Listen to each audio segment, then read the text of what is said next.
안녕하세요. 청취자 여러분. 오늘도 여러분과 함께하는 시간이 되었네요. 오늘 소개해드릴 사연은 읽으면서도 제 마음이 몇 번이나 뭉클해졌던 이야기예요. 경남에 사시는 강도윤님께서 보내주신 사연입니다. 사연의 제목은 40년 만에 발견된 첫사랑의 편지입니다. 자, 그럼 지금부터 도윤님의 이야기를 들어볼까요? 안녕하세요. 저는 강도윤이라고 합니다. 젊은 날을 떠올리면 지금도 가슴 한켠이 따뜻해져요. 어쩌면 이 이야기를 꺼내는 것만으로도 그때 그 여름으로 돌아가는 것 같습니다.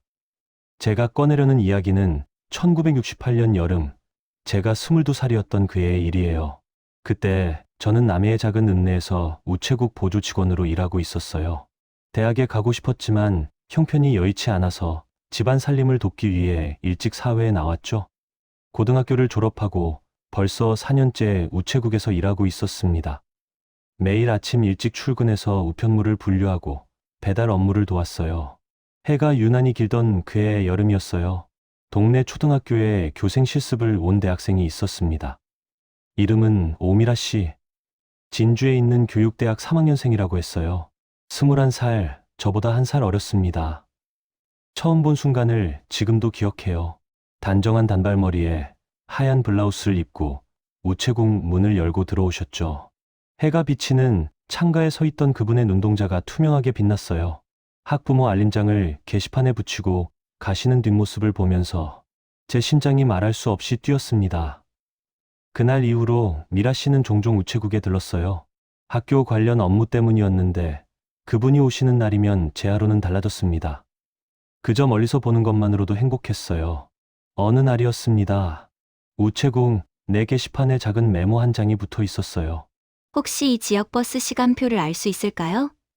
학생들과 견학을 가고 싶어 여쭙습니다. 그 메모를 본 순간 제 손이 떨렸어요. 저는 정성껏 버스 시간표를 정리해서 답장을 적어 게시판에 붙여두었습니다. 글씨체까지 신경 써가며 정성스럽게 적었죠. 며칠 뒤였어요. 우체국 창구에 미라 씨가 서 계셨습니다. 그분이 제게 물으셨어요.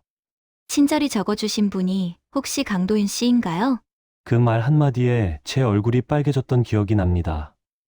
저는 겨우 고개를 끄덕였고 그분은 환하게 웃으며 감사하다고 하셨어요. 그렇게 저희의 조심스러운 인연이 시작되었습니다. 그 후로 우리는 가끔씩 짧은 대화를 나누게 되었어요. 날씨 이야기, 동네 이야기, 학생들 이야기. 아주 평범한 대화였지만 저에게는 그 모든 순간이 보석 같았습니다. 여름이 깊어갈 무렵이었어요. 어느 날 저녁 미라 씨가 우체국에 들러 제게 부탁을 하셨어요. 학생 명단을 정리해야 하는데 글씨가 예쁘셔서 조금만 도와주실 수 있을까요? 물론이라고 답했죠. 그날 밤 저는 학교 교무실로 갔습니다. 책상에는 학생 명단과 백지가 놓여 있었고 미라 씨는 반대편에 앉아 제가 쓰는 글씨를 지켜보셨어요. 창문 밖에선 매미 소리가 요란했어요. 멀리 바닷가에서 불어오는 바람이 시원했습니다. 우리는 밤 10시가 넘도록 함께 명단을 정리했어요. 가끔 손이 스치면 두 사람 모두 깜짝 놀라서 눈을 피했죠. 명단 정리를 다 마쳤을 때 미라 씨가 말씀하셨어요. 너무 늦었네요. 바람이나 쐬고 가실래요? 우리는 학교를 나와 바닷가 쪽으로 천천히 걸었습니다. 그날 밤하늘은 정말 맑았어요. 머리 위로 은하수가 펼쳐져 있었습니다. 별이 쏟아질 것처럼 많았어요. 바닷가 방파제에 나란히 앉았습니다. 파도 소리만 들렸어요. 미라 씨가 하늘을 보며 말했습니다. 전 이 마을이 참 좋아요. 사람들도 좋고 바람도 좋고요. 그리고 그분은 말을 끝내지 못했어요. 하지만 제 쪽을 살짝 보는 그 눈빛에서 저는 제 마음과 같은 떨림을 느꼈습니다. 그 순간을 평생 잊을 수 없어요. 그날 밤, 집으로 돌아오는 길에 저는 마음속으로 결심했습니다. 이 마음을 전해야겠다고요. 하지만 행복한 시간은 너무 짧았습니다. 며칠 후, 미라 씨의 교생 실습 기간이 끝나간다는 소식을 들었어요. 8월 말이면 다시 진주로 돌아가야 했습니다. 실습이 끝나면 졸업 준비를 하고 내년에는 어디론가 발령을 받겠죠. 남은 시간이 얼마 없었어요. 저는 매일 밤 책상 앞에 앉아 편지를 썼습니다. 쓰고 찢고 또 쓰고 찢었어요. 뭐라고 표현해야 할지 몰랐습니다. 결국 떠나기 하루 전날 저는 하얀 봉투 하나에 마음을 담았어요. 미라 씨, 저는 당신을 좋아합니다. 그저 얼굴을 떠올리는 것만으로도 하루가 환해지는 그런 마음으로요. 이 마음을 전하지 못하고 보내드리면 평생 후회할 것 같았어요. 진주로 돌아가서도 건강하시고 행복하시길 바랍니다. 떨리는 손으로 편지를 봉투에 넣고 봉했습니다. 다음 날 아침 일찍 우체국에 가서 발송하려 했어요. 그런데 그날 아침 일이었습니다. 우체국 난로 옆에 있던 양철통이 넘어지면서 물이 쏟아졌어요. 몇몇 우편물이 젖어버렸죠. 급하게 우편물을 분류하는 과정에서 제 편지도 그 사이에 섞여 들어갔습니다. 젖은 우편물은 발송 불가로 분류되어 별도 보관되었어요. 저는 그 사실을 전혀 몰랐습니다. 제 편지를 발송 가방에 넣었다고 생각했거든요. 그날 오후 저는 미라 씨를 배웅하러 역으로 갔어요. 작은 가방 하나를 든 미라 씨가 플랫폼에 서 계셨습니다. 우리는 어색하게 마주섰어요. 할 말은 많았지만 입이 떨어지지 않았습니다. 잘 지내세요. 도윤 씨. 정말 많이 도와주셔서 고마웠어요. 미라 씨의 눈가가 조금 붉어 보였어요. 저도 울컥했지만 참았습니다. 기차가 들어오는 소리가 들렸어요. 미라 씨가 짐을 들고 객차로 향했습니다. 문에 오르기 직전 그분이 돌아서며 말했어요. 우체국 게시판에 마지막으로 편지를 하나 붙였어요. 꼭 확인해 주세요. 저는 고개를 끄덕였습니다. 기차 문이 닫히고 기적이 울렸어요. 손을 흔드는 미라 씨의 모습이 점점 멀어졌습니다. 플랫폼에 혼자 남은 저는 한참을 그 자리에 서 있었어요. 바람만이 불었습니다. 급하게 우체국으로 돌아갔습니다. 게시판을 확인하려고요. 하지만 그날 밤 갑자기 폭우가 쏟아졌어요. 천둥 번개가 치고 비바람이 몰아쳤습니다. 다음날 아침 출근했을 때 우체국 외벽에 게시판이 무너져 있었어요. 비에 젖어 찢어지고 글씨가 번진 종이들이 바닥에 널려 있었습니다. 아무것도 알아볼 수 없었어요.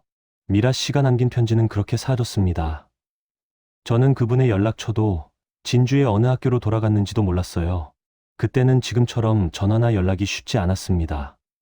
그냥 그렇게 끝이었어요. 처음 몇 달은 정말 힘들었습니다. 매일 우체국 게시판을 확인했어요. 혹시 다시 연락이 올까 싶어서요. 하지만 아무 소식도 없었습니다. 시간이 흘렀어요. 저는 계속 우체국에서 일했고 몇 년 후 부모님이 정해주신 분과 결혼을 했습니다. 아이들을 낳았고 정신없이 살았어요. 일상에 치이면서 미라 씨 생각은 점점 희미해졌죠. 하지만 완전히 잊을 수는 없었어요. 가끔 여름밤 하늘을 보면 그날 밤 은하수 아래 앉아있던 우리의 모습이 떠올랐습니다. 미라 씨의 눈동자, 목소리, 웃음소리들이 문득문득 생각났어요. 그분은 졸업 후 어느 학교에서 교사가 되었을까? 어떤 삶을 살고 계실까 궁금했습니다. 그렇게 40년이 흘렀습니다. 10여 년 전 일이에요. 제가 은퇴한 지 얼마 안 됐을 때였습니다. 우체국에서 일하던 후배로부터 전화가 왔어요. 선배님, 창고 정리를 하다가 이상한 걸 발견했습니다. 선배님, 이름으로 된 미발송 우편이 하나 나왔어요. 1968년 우편물인데 한번 보시겠어요? 가슴이 철렁 내려앉았습니다. 급하게 우체국으로 갔어요. 후배가 건넨 봉투를 보는 순간 저는 그 자리에 주저앉을 뻔했습니다. 그건 제가 미라 씨에게 보내려 했던 그 편지였어요. 40년 전 제 글씨체가 그대로 남아 있었습니다. 수신인 주소란은 비어 있었어요. 발송되지 못한 채 창고 한 구석에 쌓여 있었던 거죠. 떨리는 손으로 봉투를 열었어요. 누렇게 변색된 편지지에 적힌 제 글씨. 미라 씨, 저는 당신을 좋아합니다. 그 순간 깨달았습니다. 미라 씨는 제 마음을 결코 받아보지 못했다는 사실을요. 그리고 또 하나 깨달았어요. 미라 씨가 게시판에 남겼다던 그 편지에도 혹시 비슷한 마음이 담겨 있었던 건 아닐까 하고요. 우리는 서로에게 마음을 전했지만 두 편지 모두 상대에게 닿지 못했던 겁니다. 그날 밤 저는 오랜만에 울었습니다. 슬퍼서라기보다는 아쉬워서요. 만약 그 편지들이 제대로 전달되었다면 우리의 인생은 어떻게 달라졌을까요? 지금 제 아내는 좋은 사람입니다. 아이들도 잘 컸고 손주들도 있어요. 후회는 없습니다. 하지만 가끔, 정말 가끔 생각해요. 미라 씨는 어떻게 살고 계실까? 요즘 인터넷으로 사람을 찾을 수도 있다고 하더라고요. 하지만 저는 찾지 않기로 했습니다. 어쩌면 그분도 저처럼 각자의 인생을 살고 계실 거예요. 이제 와서 옛날 이야기를 꺼내는 건 서로에게 짐이 될 수도 있겠다 싶었어요. 다만 이렇게 라디오를 통해 이야기를 전하고 싶었습니다. 살면서 얻은 것이 많습니다. 가족도, 친구도, 추억도요. 하지만 제 젊은 날의 여름밤은 언제나 은하수 아래에서 보았던 미라 씨의 맑은 눈동자였어요. 그 여름이 있었기에 제 22살은 빛났습니다. 첫사랑이라는 게 꼭 이루어져야만 아름다운 건 아니더라고요. 그저 그 시절을 함께 했다는 것만으로도 충분히 감사한 일이에요. 혹시 이 방송을 듣고 계신지 모르겠습니다. 아니, 어쩌면 듣고 계시지 않을 가능성이 더 크겠죠? 하지만 세상 어딘가에서 건강하게 지내고 계시길 바랍니다. 그리고 정말 만약 이 목소리가 들리신다면 그 시절 참 고마웠습니다. 당신 덕분에 제 젊은 날은 참 아름다웠습니다. 당신이 남긴 그 편지가 뭐라고 쓰여 있었는지는 영영 모르겠지만 그것만으로도 괜찮아요. 당신이 저를 기억해 주셨다는 것, 그것만으로도 충분합니다. 부디 행복하세요. 여기까지입니다. 여러분, 지금 제 손이 조금 떨리고 있네요. 이 사연을 읽으면서 몇 번이나 목이 메었는지 모르겠습니다. 도윤님, 사연 보내주셔서 감사합니다. 당신의 22살 여름이 그 은하수 아래의 시간이 이렇게 많은 사람들에게 전해졌어요. 어쩌면 미라님도 어딘가에서 같은 기억을 간직하고 계실지 모릅니다. 두 통의 편지는 닿지 못했지만 그 마음만큼은 분명 서로에게 닿아 있었을 거라고 저는 믿어요. 지금 이 방송을 듣고 계신 여러분도 각자 마음속에 그런 이름 하나쯤은 있으시죠? 다 이루지 못했지만 그래도 그 시절이 있어 감사한 그런 이름 말이에요. 오늘 밤은 그 이름을 조용히 떠올려보는 시간을 가져보면 어떨까요? 지금까지 도윤님의 사연이었습니다.